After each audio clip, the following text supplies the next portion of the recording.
агар аз нол барномасозиро оғоз мекардед чӣ кор мекардед?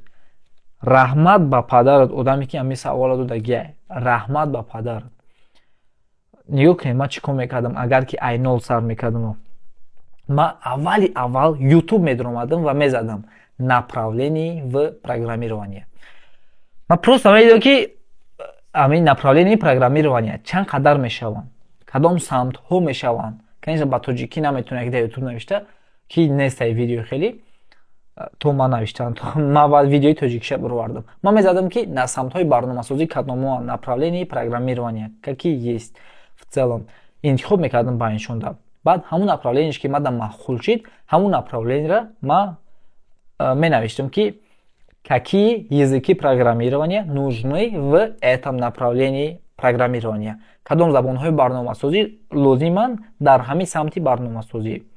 Ва мегуфтам ҳамун забонҳои барномасозиро омӯхтанашона сар мекардам. Баъде ки мисол чанд моҳ хондам менавиштам какие фреймворки нужны для этого направления.